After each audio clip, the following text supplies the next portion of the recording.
Bora, galera, seguinte, eu gosto muito dessa música aí. Ela diz assim, que Deus é um Deus de promessas, é um Deus que faz milagres, é um Deus que é poderoso, misericordioso. Esse é o nosso Deus. Ele é assim, maravilhoso. Ele cuida de nós, cuida de nossas vidas, Ele tem cuidado de você. Ele tem pastoreado nossos corações, as tempestades vão vir, as dificuldades vão vir, mas mesmo assim, Deus continua no trono, assentado no seu alto e sublime trono. E Ele governa de lá. Então, não importa a dificuldade que vocês estão vivendo, entregue a sua vida, o seu futuro, os seus caminhos ao Senhor, porque Ele vai cuidar de você. Eu gosto muito dessa música porque ela diz isso. Ele não para de trabalhar, Ele não para de agir, Ele não para de cuidar. Ele é um Deus fazedor de milagres. Ele é um Deus de promessas. E Ele não sai do seu trono. Ele domina sobre tudo. Galera, sejam todos muito bem-vindos a mais uma live do Área 1. Aqui nós te damos as estratégias, ferramentas e também te instruímos a respeito da área mais importante da sua vida, que está aqui, ó, baseada nesse livro, o seu relacionamento com Deus. E a partir desse relacionamento com Deus é que você pode construir uma vida verdadeiramente abundante. Vida abundante, se você quer desfrutar de uma vida abundante, você só pode desfrutar dela com Cristo. Eu quero te fazer esse convite para acompanhar o Evangelho de João, essa série de exposições que eu estou fazendo das Escrituras no Evangelho de João, e nós hoje chegamos no capítulo 11, um capítulo que vai narrar a ressurreição de um homem, a ressurreição do amigo de Jesus, Lázaro. O evangelista João vai narrar um pouco sobre a vida, a história de Jesus, nos 3 anos de ministério profético que ele ministrou aqui na terra, até a sua morte, crucificação, ressurreição e ascensão. Então, esse Jesus, ele é poderoso, ele é maravilhoso, ele é Deus, ele é Senhor, e ele foi homem, ele se fez carne, habitou em pele humana, sabe o que é padecer, sabe o que é ser tentado, e ele tem cuidado de nós. Esse Cristo que sofreu tentações e que venceu o mundo, que superou as aflições, que sofreu angústias na sua carne, ele é suficiente para nos salvar, para cuidar de nós.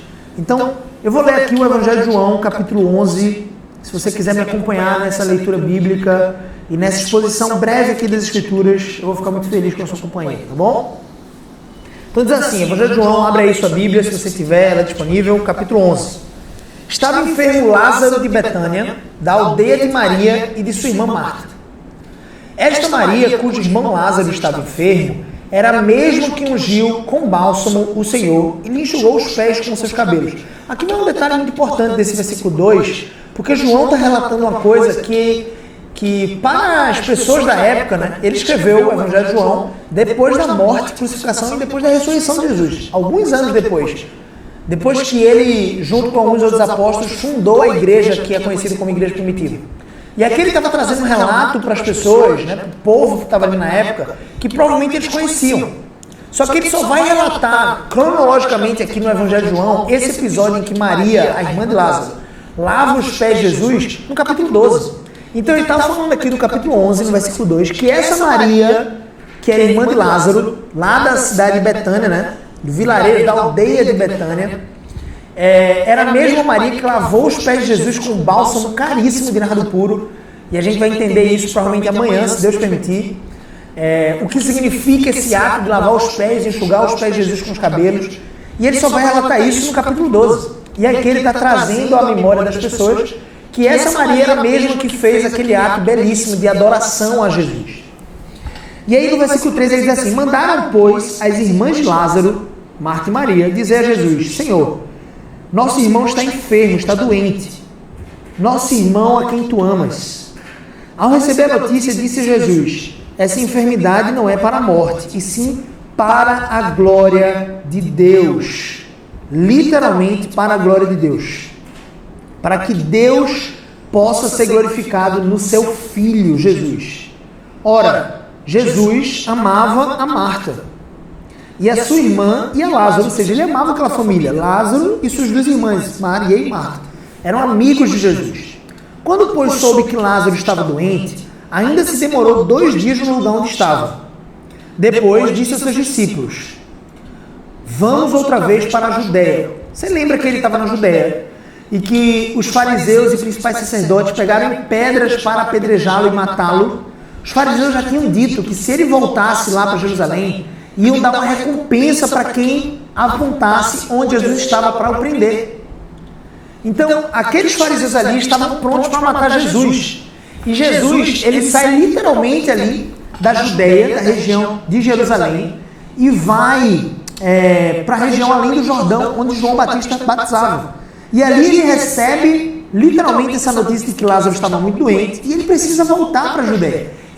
Betânia ficava mais ou menos 15 estados, eu vou te explicar isso, de Jerusalém. Eu vou te explicar quanto tempo mais ou menos demorava para uma pessoa ir de Jerusalém até Betânia, que era a cidade onde Lázaro estava. O fato é que Jesus voltar para a Judéia era meio que suicídio. Era meio que suicídio mesmo. Só que ele vira para os discípulos aqui, e no versículo 7 diz assim, olha, nós vamos voltar outra vez para a Judéia, lá para Betânia. E aí os discípulos disseram, mestre, ainda agora os judeus procuravam te matar com pedras, e você vai voltar para lá? Então Jesus respondeu, não são 12 as horas do dia? Parece que ele responde uma coisa meio desconexa, né? Mas não, veja, perceba uma coisa. Não são 12 as horas do dia, ou seja, provavelmente eram aqui 12 horas ao meio-dia, literalmente. Se alguém andar de dia, não tropeça porque vê a luz deste mundo. Mas se andar de noite, tropeça porque nele não há luz. Isto dizia e depois lhe acrescentou, nosso amigo Lázaro adormeceu, mas vou para despertá-lo. Então os discípulos, sem entenderem ao que Jesus estava se referindo, disseram assim, Senhor, se ele está dormindo, ele vai estar salvo, ele vai acordar daqui a pouco. Não precisa o Senhor ir lá arriscar sua vida. Jesus, porém, estava falando com respeito à morte de Lázaro. Mas eles estavam entendendo como se ele tivesse falado do repouso do sono. Mas Jesus estava dizendo que ele repousava, que ele estava dormindo na morte e que Jesus iria lá, era necessário que Jesus fosse lá para ressuscitá-lo. É óbvio, aqui vai um recado para nós, né? Jesus poderia mandar uma palavra e simplesmente a vida de Lázaro ser retomada de onde Jesus estava. Ele não precisava ir para a Judéia, mas fazia parte do seu propósito, seu ministério, ele voltar para a Judéia, se encontrar com Maria e Marta, trazer ensinamentos para todos os judeus ali, e ele tinha o propósito de salvar aqueles judeus que estavam naquele velório. O velório naqueles tempos demorava alguns dias, então as pessoas pranteavam alguns dias, dependendo da importância daquela pessoa. E Lázaro era uma pessoa muito importante em Betânia. E as pessoas estavam chorando alguns dias, existiam vários judeus na casa de Maria e Marta consolando as irmãs durante dias. Então Jesus, depois de 2 dias, começa a voltar para Betânia, começa a voltar para a Judéia. E ele demora provavelmente ali alguns dias, literalmente. Ele demora provavelmente 4 dias para chegar até a cidade, você vai entender isso. Então, no versículo 13, ele fala. No versículo 14, ele fala. Então Jesus lhe disse claramente, Lázaro morreu. Os discípulos não estavam entendendo que ele estava se referindo à morte de Lázaro.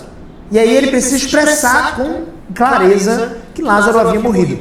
E por vossa causa, por causa de vocês, discípulos, eu me alegro de que lá não estivesse. Porque se Jesus estivesse lá, ele iria fazer uma cura. Ele ia curar a doença de Lázaro. Só que ele está alegre aqui porque ele não estava lá com Lázaro, para que vocês possam crer, discípulos.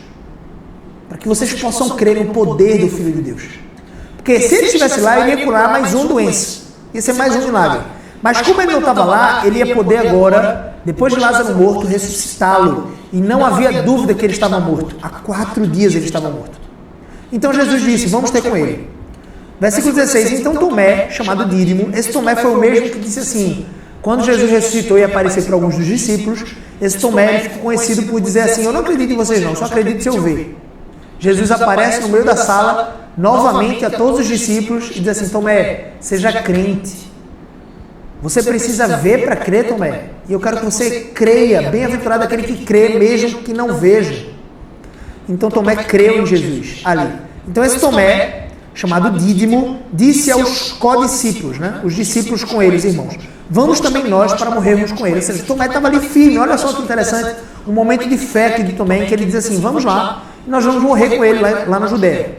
Chegando Jesus, encontrou Lázaro já sepultado havia 4 dias. Ou seja, a viagem de onde Jesus estava até a cidade de Betânia provavelmente durou alguns 4 dias. Olha só o esforço de Jesus para se encontrar e restaurar ali a vida de Lázaro, e não apenas restaurar a vida de Lázaro, mas trazer conversão por meio do maior dos sinais que ele realizara até então. Ele já havia curado o cego de nascença, já havia curado o coxo, já havia repelido demônios, mas aqui ele ia restituir a vida. Isso basicamente não tinha acontecido antes, senão com Elias, quando ele ressuscita a filha da viúva de Sarepta. Então era muito raro isso acontecer, e só alguém com o poder da parte de Deus poderia realizar isso. E ele ali iria cumprir esse sinal de ressuscitar Lázaro, como que mostrando que ele era maior que o profeta Elias. Olha que interessante.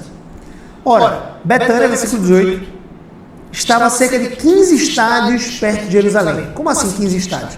Só para você entender, o estádio romano, ele tinha cerca de 185 metros. Se você fizer uma multiplicação simples aí de 15 vezes 185 metros, vai dar mais ou menos 2.775 metros, ou seja, 2 km 770 metros, mais ou menos. Gente, 2 quilômetros você percorre em cerca de 30 minutos, ou seja, Betânia era muito próximo de Jerusalém, onde estavam os fariseus e os principais sacerdotes que queriam condenar Jesus à morte naquele instante. Muitos dentre os judeus, versículo 19, tinham vindo ter com Marta e Maria para as consolar a respeito de seu irmão. Ou seja, as pessoas tinham saído de Jerusalém para consolar Marta e Maria. Lázaro era uma pessoa importante. Marta, quando soube que vinha Jesus, saiu ao seu encontro. Jesus não tinha nem entrado na aldeia ainda em Betânia e Marta foi lá. Maria, porém, ficou sentada em casa.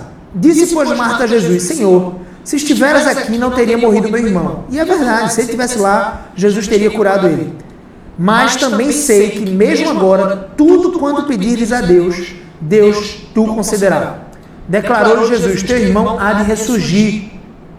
E Marta, crente em Jesus, sabendo que ele era o Senhor, que ele era o Messias, disse assim: eu sei, replicou Marta, que ele há de ressurgir na ressurreição no último dia. Ou seja, no último dia Jesus vai ressuscitar. Eu sei que o Senhor vai ressuscitar, é meu irmão. Meu irmão vai ressurgir lá com o Senhor. Ele vai estar no céu. Eu creio no Senhor. Marta realmente estava revelando aqui: eu creio que o Senhor é o Messias. Só que Jesus disse para ela: eu sou, Marta, a ressurreição e a vida. Quem crê em mim, ainda que morra, viverá. E ele estava falando aqui com respeito à vida eterna. Se você e eu cremos em Jesus, ainda que nós passemos pela morte, nós ainda viveremos eternamente com ele. E todo que vive e crê em mim não morrerá eternamente. Crês isto? Marta respondeu: sim, Senhor, respondeu ela. Eu tenho crido que tu és o Cristo, o Filho de Deus, que devia vir ao mundo. Eu vou voltar a explicar esse texto aqui daqui a pouquinho, mas eu vou seguir o texto, tá? Versículo 28. Tendo dito isto, retirou-se e chamou Maria, sua irmã, e lhe disse em particular: o mestre chegou e te chama. Ou seja, Jesus estava lá fora da aldeia e estava chamando Maria, pois Jesus ainda não tinha entrado na aldeia, mas permanecia onde Marta se avistara com ele. Os judeus que estavam com Maria em casa e a consolavam, vendo-a levantar-se depressa e sair, seguiram-na, supondo que ela ia ao túmulo para chorar. Ou seja, eles foram lá, né, ver se Maria não ia de repente precisar de ajuda ou algo do tipo. Quando Maria chegou ao lugar onde Jesus estava, ao vê-lo, olha o que Maria fez: lançou-se aos pés de Jesus e disse a mesma palavra que Marta tinha dito: Senhor, se estiveras aqui, meu irmão não teria morrido. As mesmas palavras de Marta. Jesus vendo-a chorar, olha que interessante, Marta parecia consolada, parecia um pouco menos triste ou desesperada do que Maria, e ela tinha certeza que Jesus ressuscitaria seu irmão no último dia, ou seja, que Lázaro estaria nos céus agora. Maria parecia um pouco mais chorosa, desesperada.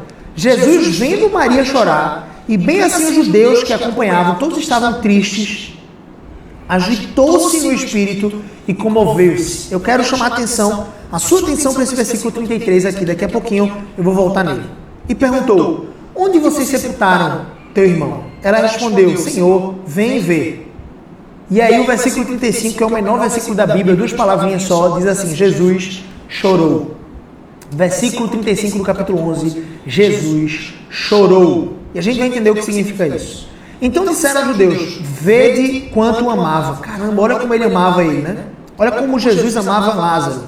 Mas alguns objetaram: não podia ele, que abriu os olhos ao cego, fazer que esse não morresse? Ou seja, alguns judeus estavam dizendo assim: ele não tinha poder para realmente curar Lázaro, mas infelizmente agora ele estava morto. Versículo 38. Jesus, agitando-se novamente em si mesmo, encaminhou-se para o túmulo.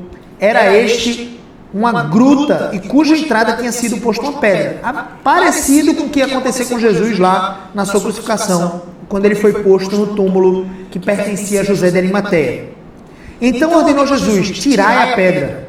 E aí Maria disse: Senhor, já cheira mal. Marta já estava ali no momento com Jesus, já estava com Maria, né, junto do túmulo, e disse assim: Senhor, ele já cheira mal, porque já se passaram 4 dias.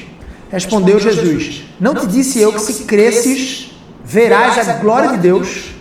Tiraram então a pedra, e Jesus, levantando os olhos ao céu, disse: Pai, graças te dou porque me ouviste. Aliás, eu sabia que sempre me ouves, mas assim falei por causa da multidão presente, para que creiam que tu me enviaste.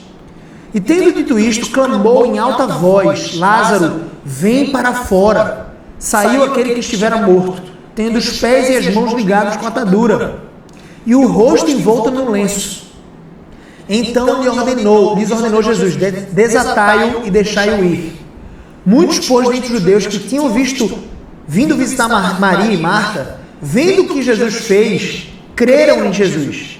Outros, porém, foram ter com os fariseus e lhe contaram os feitos que Jesus realizara. Então os principais sacerdotes e os fariseus convocaram o sinédrio, convocaram os principais sacerdotes ali e disseram: o que estamos fazendo uma vez que este homem opera muitos sinais? Se o deixarmos assim, todos crerão nele, e nós sabemos que ele é um farsante. Depois virão os romanos e tomarão não só o nosso lugar, mas a própria nação. Caifás, que era sumo sacerdote na época, um dos principais dos judeus, advertiu-os dizendo: vós nada sabeis, nem considerais que vos convém que morra um só homem pelo povo, e que não venha a perecer toda a nação? Olha que interessante, João vai profetizar aqui, ó. Ora, Caifás não sabia que, dizendo isso, estava profetizando. Ele não estava dizendo de si mesmo. De fato, ele estava reconhecendo, embora de forma maléfica, que um precisava morrer pela nação. Jesus precisava morrer para que não só a nação dos judeus, mas eu e você pudéssemos ter vida eterna. Sim, um precisava morrer pela nação. Só que Caifás estava querendo dizer o seguinte: é necessário que Jesus morra para que a gente mantenha a nação em paz. Só que ele não sabia que realmente era necessário que Jesus morresse para que nós pudéssemos ter vida eterna. Foi pela morte de Jesus, por mim e por você, que nós pudemos ser comprados com o seu sangue precioso. E não somente pela nação, mas também para reunir em um só corpo os filhos de Deus que andam dispersos em todos os países. A partir de Cristo, não só os judeus puderam ser salvos, mas todos aqueles que creem em Jesus. Eu e você que estamos aqui no Brasil, por exemplo. Desde aquele dia resolveram matar Jesus. Os judeus decidiram matar Jesus, de sorte que Jesus já não andava publicamente entre os judeus, mas retirou-se para uma região vizinha ao deserto, para uma cidade chamada Efraim, e ali permaneceu com os discípulos. Ele saiu de Betânia, depois de ter ressuscitado Lázaro, e foi para Efraim. Estava próxima a Páscoa dos judeus, provavelmente a última Páscoa que Jesus iria participar, a terceira Páscoa do seu ministério pastoral, seu ministério profético. E muitos daquela região subiram para Jerusalém, o que era comum, né? Nas festas judaicas, e a Páscoa era a principal delas, as pessoas subindo das regiões para Jerusalém, para se purificarem e se prepararem para a festa. Versículo 56. Lá procuravam Jesus, e estando eles no templo, diziam uns aos outros: o que vos parece? Ele não vai vir à festa, não? Todos os anos Jesus subia à festa, só que dessa vez os fariseus já tinham decidido que queriam matar ele. Jesus de fato iria para essa festa, a Páscoa, seria a última Páscoa que ele comeria com os seus discípulos, mas ele iria para morrer em Jerusalém. Ora, os principais sacerdotes e os fariseus tinham dado ordem para que, se alguém soubesse onde ele estava, denunciasse, a fim de o prenderem. Vamos entender aqui, vamos entender o que Jesus fez. Ele saiu da região ali do Jordão, ele saiu da região onde João Batista batizava com água, e ele foi de volta para Judeia, a região de Jerusalém, bem próxima de onde os judeus, os principais sacerdotes, queriam matá-lo. Ele foi lá porque era necessário que Lázaro ressuscitasse, para que o nome de Jesus fosse glorificado como Filho de Deus. Para que aqueles judeus que ali estavam, ou alguns deles, pudessem crer. Para que Lázaro pudesse voltar à vida e pudesse acompanhar, junto com Maria e Marta, o seu ministério, o ministério pastoral e profético de Jesus. Jesus iria ressuscitar Lázaro para mais uma vez Lázaro morrer. assim como aconteceu com o filho da viúva de Sarepta lá em Elias. Se você perceber aqui, a ressurreição de Jesus de Lázaro não foi uma ressurreição para a vida eterna ainda. Ele iria ressuscitar para a vida eterna quando ele, de fato, fosse para os céus na segunda morte dele. Lázaro foi um dos únicos homens, segundo o relato bíblico, que ressuscitou em vida. Mas ele ressuscitou para uma carne falível ainda. Provavelmente ele viveu mais alguns anos e depois morreu novamente, onde ele foi para o céu, porque ele cria em Cristo Jesus. Jesus foi o primeiro e único, desde então, a ressuscitar no terceiro dia para a vida eterna. Quando Jesus ressuscitou, ele foi o primeiro a ressuscitar para a vida eterna. Você precisa entender essa diferença aqui. Lázaro e o filho da viúva de Sarepta e a filha também do guarda romano, que era centurião romano, também foi ressuscitada, essa filhinha dele, por Jesus. Essas três pessoas, elas ressuscitaram, mas elas voltariam a morrer. Elas não foram ressuscitadas para a vida eterna em corpo glorificado. Jesus foi o primeiro, por isso que Paulo vai dizer que ele foi o primogênito de entre os mortos. Jesus foi o primeiro a ressuscitar para a glória eterna. Ou seja, quando Jesus ressuscitou ao terceiro dia, ele ressuscitou já no corpo glorificado. A palavra de Deus diz que aqueles que creem em Jesus ressuscitarão depois da morte num corpo glorificado, um corpo que é livre de enfermidade, livre de dor, livre de doenças. Ou seja, nós vamos para o céu e nós iremos ressuscitar num outro corpo, literalmente num corpo glorificado, um corpo que não padece de doenças, ou morte, ou dor. E aparentemente é um corpo diferente. Jesus foi o primeiro a ressuscitar dessa forma. E todos nós que cremos, ressuscitaremos com ele no último dia, quando ele voltar em glória e em juízo para julgar vivos e mortos. O que eu quero trazer para você aqui é uma relação clara para que você entenda o que Jesus fez. Ele foi para lá não apenas para ressuscitar Lázaro pelo seu amigo. Como eu disse, ele tinha poder sobre o vento, sobre a criação, sobre a matéria. Ele criou todas as coisas do nada. Do nada ele criou aquilo que nós vemos hoje em dia. Estou vendo várias borboletas aqui, estou vendo vários pássaros, as plantas, as árvores. Eu mesmo, meus filhos aqui, minha esposa. Nós, seres humanos, ele criou o universo, as estrelas, os corpos celestes, os anjos. Ele criou tudo. Do nada ele criou tudo. E ele tinha poder para enviar uma só palavra e Lázaro ser curado. Mas ele não fez isso. Ele sabia que Lázaro estava doente. E ele esperou a notícia chegar de que Lázaro realmente estava prestes a morrer. E ele não se apressou, porque era necessário que Lázaro morresse para que ele operasse um dos seus maiores sinais, a ressurreição, apontando para aquilo que ele faria nos últimos dias. Tudo que Jesus faz tem um propósito, acredite nisso. Os seus maiores conflitos, as suas maiores dores, têm um propósito, o propósito de glorificar a Deus. E esse Jesus, ele tinha esse propósito. Jesus, sendo o Senhor do universo, ele sabia que Lázaro seria ressuscitado. Então ele demora 2 dias e ele vai com seus discípulos para a região da Judéia. E a região da Judéia tinha ali as pessoas que queriam matá-lo. Diz que Betânia era uma aldeia próxima da Judéia, próxima de Jerusalém, né? Ficava na região da Judéia. E ficava a 15 estádios de Jerusalém, ou seja, 30 minutinhos ali a pé, você chegaria em Betânia. E os discípulos ficaram com medo. Jesus, agora há pouco você saiu de lá, porque as pessoas queriam te matar. E você vai voltar para lá? Até que Tomé diz assim, Senhor, ele olha para os seus discípulos, né, para os seus irmãos, que eram discípulos de Jesus, e diz assim, vamos com ele, vamos morrer lá. Mas vamos. Porque ele está nos chamando, vamos crer nisso. Quando Jesus chega, ele fica fora da aldeia, não entra primeiro na aldeia, e Marta vem ter com ele. E fala com fé, Senhor, se você estivesse aqui, nosso irmão não teria morrido. E ele faz, Marta, se você crê, você vai ver o poder de Deus, Marta. E ela não entendeu aquilo. Ela pensou, será que Jesus está se referindo de fato à ressurreição do último dia? Ela não entendeu que Jesus iria ressuscitar o seu irmão. Maria, então, é chamada por Marta e diz assim, vai ter com o mestre. E Maria sai. Os judeus que tinham ido consolar ela saem também pensando que ela estava indo para o túmulo e ficam ali vendo ela prostrada aos pés de Jesus. Quando ela vê Jesus, ela cai de joelhos e diz, Senhor, as mesmas palavras da sua irmã Marta. Senhor, se você estivesse aqui, nosso irmão não teria morrido. O comentarista bíblico e reformador Calvino, ele traz um detalhe importante sobre esse tema. Ele diz o seguinte, nós não devemos limitar o poder de Cristo que enche o céu e a terra à sua presença física. De alguma forma, o que Maria e Marta estavam fazendo aqui era uma atitude de incredulidade, apesar de parecer duro esse discurso, mas é uma atitude de incredulidade. Elas criam que Jesus tinha poder para curar, mas aparentemente elas não tinham crença suficiente, assim como Abraão teve, o pai da fé, de que Jesus tinha o poder até para reaver a vida do seu irmão. Então, aparentemente, elas estavam aqui chorando, lamentando, literalmente doendo o coração delas, porque Jesus não tinha chegado a tempo. Jesus já tinha feito vários sinais. E só para você ter ideia, lá no texto de 1 Tessalonicenses, a carta do apóstolo Paulo aos Tessalonicenses, deixa eu ver se eu consigo abrir aqui rapidamente, no seu capítulo 1 Tessalonicenses, capítulo 4, versículo 13, a palavra de Deus diz assim: não queremos, porém, irmãos, que sejais ignorantes com respeito aos que dormem.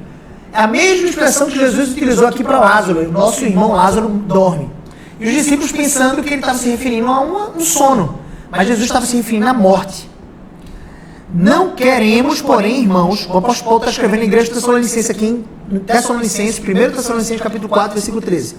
Não queremos, pois, irmãos, que sejais ignorantes com respeito aos que dormem, para não vos entristecerdes como os demais que não têm esperança. Ou seja, eu não sei se você já viu a morte de um cristão, mas a morte de um cristão é uma morte que conduz à alegria. É claro que nós aqui que ficamos e perdemos os entes queridos, ficamos tristes, muitas vezes por causa do nosso egoísmo, porque perdemos a companhia daquela pessoa que nós amamos tanto. Mas se ele teve um bom testemunho, se ele creu em Cristo, ele foi para um lugar muito melhor. Eu lembro que eu estava na Pensacola, lá nos Estados Unidos, junto com a minha esposa, e a gente foi para um culto, uma igreja gigantesca, sei lá, para 10 mil membros, realmente uma igreja muito bonita, muito bela. E o pastor estava anunciando que um dos seus irmãos, um ancião da igreja, tinha morrido. E o pastor titular da igreja estava referindo a esse ancião, dizendo o seguinte: gente, eu quero pedir a oração de vocês, porque o nosso irmão, ele foi promovido aos céus. Eu quero pedir para que vocês orem pela família dele, para que Deus possa consolar essa perda. Mas é certo que nós estamos felizes. Nós estamos felizes porque nós sabemos que ele foi promovido aos céus. É essa a compreensão de uma pessoa que crê em Cristo. A morte de um cristão gera alegria. Apesar de gerar luto, apesar de gerar medo, nós confiamos que Jesus tem esperança de vida eterna para nós. Nós confiamos nisso. Então, o que o apóstolo Paulo está dizendo assim é: nós não queremos que vocês sejam ignorantes quanto aos que dormem, quanto aos que estão mortos. Porque aqueles que estão mortos em Cristo, eles têm esperança de vida eterna, eles têm a vida eterna comigo, eles não passarão pela morte. Antes eles viverão eternamente. Então o que Calvino está dizendo aqui é que Marta e Maria, de alguma forma, estavam expressando uma tristeza que não deveria ser coerente, uma tristeza sem esperança quase. Dizendo assim: nosso irmão morreu e nós agora perdemos ele. Elas amavam de fato seu irmão. E aí aconteceu uma coisa interessante. Quando Maria veio, Maria parecia um pouco mais sóbria, apesar de triste. Quando Maria veio, ela parecia desesperada, triste demais. E aí aconteceu uma coisa curiosa aqui. Jesus estremeceu o seu espírito, se comoveu com Maria. Provavelmente Jesus aqui queria mostrar o seu aspecto humano de compaixão, como sendo Deus. Ele olhava aqui não só para a tristeza de Maria. É óbvio que parece natural esse sentimento de Jesus. É um sentimento humano, mas ele não é tomado por esse sentimento. Nós, muitas vezes, humanos, somos dominados pelas nossas emoções e fazemos coisas por impulso. Jesus, ele vivia as mesmas emoções que nós. Frustração, muitas vezes ira, ira sem pecado. Todas essas emoções, ele tinha domínio sobre ela, sobre essas emoções. Felicidade, alegria, compaixão, misericórdia. Então, a emoção de Jesus é uma emoção humana, sim. Só que é uma emoção dominada por aquele que é perfeito. Então, Jesus, ele se agita no seu espírito, se comove, e ele chora, diz o versículo 35. Ele chora. Mas, sobretudo aqui, ele chorava pela condição humana, percebe? Lázaro, seu amigo precioso, seu amigo do peito, a quem ele amava, só havia morrido por conta da falibilidade do pecado original de Adão. Nós todos só passamos pela morte física aqui nessa vida porque nós pecamos. A consequência do pecado é a morte, por isso que a palavra de Deus diz que o salário do pecado é a morte. Mas o dom gratuito de Deus é a vida eterna. Aqueles que creem em Cristo não passarão pela morte. O que ele está dizendo? Aqui eu e você não vamos morrer? Não. Pode ser que eu morra amanhã de uma doença do coronavírus, ou pode ser que eu morra amanhã de um acidente, só que eu não passarei pela morte, senão indo para a vida eterna.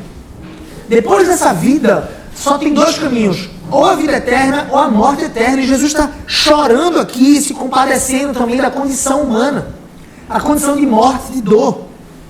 E Jesus está trazendo aqui uma consciência para nós de que ele sim sofreu emoções, compaixão, ele se compadece de nós. Ele que é poderoso para governar o universo, ele também é poderoso para se compadecer das nossas fraquezas, das nossas angústias. Ele não está à parte das suas frustrações, da sua dor. Não acredite naquilo que algumas pessoas dizem. Deus está muito ocupado com coisas mais importantes do que do seu sofrimento. Sim, Deus está preocupado com o seu sofrimento. Ele tem poder para governar sobre as coisas maiores do universo, mas ele também é igualmente poderoso para se compadecer de um coração triste e contrito. Se você está triste, coloque a sua tristeza diante de Deus, ele vai te ouvir. Coloque a sua frustração, as suas dores, coloque as suas ansiedades diante do trono da graça de Deus, através da oração e da palavra de Deus, da leitura da Bíblia. Se relacione com esse Deus, desenvolva a área 1, porque esse é um Deus compassivo, paciente, misericordioso. E aí Jesus se encaminha para o túmulo, pergunta onde é que eles tinham enterrado, e estava lá o túmulo. É diferente, não é enterrado. Eles tinham uma catatumba e tinha ali uma pedra que rolava, né, para fechar literalmente aquela tumba e não exalar o cheiro. E Jesus diz, tirai a pedra. Uma coisa interessante que acontece aqui, Marta, a irmã de Jesus, diz, Senhor, já se passaram 4 dias, ele deve estar fedendo. Ela não estava ainda realizando o fato de que Jesus iria operar um dos maiores milagres ali. E Jesus insiste, Marta, se você cresce em mim, eu não te disse que você iria ver a glória de Deus, você iria ver o poder de Deus. Nós precisamos ser crentes em Cristo Jesus. Só que veja, aquele Jesus que tinha poder para ressuscitar Lázaro, você acreditava que ele não tinha poder para remover a pedra ele mesmo? Só que o que ele faz? Ele pede para os homens judeus ali removerem a pedra. Aquilo que está ao alcance dos homens, ele pede para que você faça. É mais ou menos a mesma coisa que aconteceu com o cego de nascença. Ele untou de lodo os olhos do cego e disse assim, vai agora lá no tanque de Siloé e se lave. Ou seja, o que é que você pode fazer para você, por você mesmo? É me obedecer, é seguir a minha instrução, vá para o tanque de Siloé e se lave. O que é que você pode fazer para que eu traga o milagre da ressurreição de Lázaro? Retire a pedra. Nós, seres humanos, precisamos participar, muitas vezes, do milagre de Jesus, retirando a pedra. O que é retirar a pedra na sua vida? O que você precisa fazer para receber em Deus o milagre? Ele quer operar um milagre na sua vida. Sim, eu creio nisso. Só que muitas vezes ele está esperando você retirar a pedra. Ele está mandando você retirar a pedra e você não está retirando. Você quer um milagre na sua vida financeira, você quer que Deus te traga prosperidade, por exemplo, você quer que Deus te ajude a sair das suas dificuldades financeiras, daquele perrengue, do cheque especial, das ansiedades, dos conflitos no casamento, e você não está indo lá retirar a pedra, você não está estudando, você não está se preparando, você não está aprendendo coisas novas, habilidades novas, você não está correndo atrás de conhecimento, você não está fazendo uma faculdade, uma pós-graduação, você não está fazendo um curso online, você não está, por exemplo, se esforçando para se comunicar com seu esposo. Retire a pedra, meu filho. Jesus está mandando o povo retirar a pedra para que ele opere. Quando as pessoas creem nele, retiram a pedra, ele olha para os céus e diz assim, Pai, muito obrigado porque eu sei que o Senhor me ouviu. Na verdade, eu sei que o Senhor sempre me ouve. Só que eu estou falando isso para que eles creiam que eu sou o Filho de Deus. E ele diz, Lázaro, vem para fora. Lázaro sai, literalmente com uma múmia, enfaixado, e ele diz assim, tirem as ataduras dele e deixam ir. E aí Jesus não conta necessariamente como foi ali o desenrolar, se eles almoçaram juntos, provavelmente eles ficaram ali aquele dia. E o fato é que daquele grupo de judeus que viram a ressurreição de Lázaro, viram com os olhos deles. Não havia dúvida, aquelas pessoas que viram a ressurreição de Lázaro tiveram 2 grupos. Sempre vão haver 2 grupos. Eu estou aqui pregando o Evangelho, trazendo uma instrução bíblica, sempre vão haver 2 grupos. Aqueles que creram em Jesus, dos judeus. Então muitos ali creram em Jesus, que Jesus de fato era o Cristo, o Messias prometido, o Filho de Deus através daquele sinal. Mas tem o segundo grupo. O segundo grupo viu aquele sinal e foi contar para os principais fariseus, para alertar eles de que Jesus estava operando sinais, para que eles pudessem tomar alguma providência contra aquele impostor. Ou seja, sempre vão haver 2 grupos. Não importa o que Jesus faça, meu amigo. Não importa os milagres que ele opere. Não importa o quanto ele cuida da sua vida. Muitas vezes vai haver 2 grupos. Sempre vai haver 2 grupos. Os que creem em Jesus e vivem uma vida de dependência com ele. E os que não creem. Não importa se o céu se abrir, se descer uma milícia de anjos celestiais, pregando o Evangelho para você. Se você não crê em Jesus, provavelmente você vai continuar não crendo. Você vai lá para os fariseus contar para eles. Foi isso que aconteceu. Um grupo de judeus foi lá, não creu em Jesus e foi lá contar para os fariseus que Jesus estava em Betânia. Aí os fariseus se reúnem, Caifás, o líder dos fariseus, os sacerdotes se reúnem e dizem assim, olha, o que é que nós estamos fazendo, hein? O que é que nós estamos fazendo? Ele está aí operando sinais, daqui a pouco ele vai dominar o povo, as pessoas vão começar a crer nele. Ele é um impostor, ele está enganando o povo. Sabe o que nós vamos fazer? Nós vamos matá-lo. E a partir dali eles tomaram a decisão de matar. Caifás então profetiza uma coisa que nem ele mesmo sabia que estava profetizando. Que Jesus morreria pela nação de Israel. Sim, era necessário que Jesus morresse para que eu e você pudéssemos ter vida eterna. Porque o salário do pecado é a morte. Não sei se você entende isso. Mas foi necessário que Cristo Jesus morresse para que eu e você pudéssemos ter a vida eterna.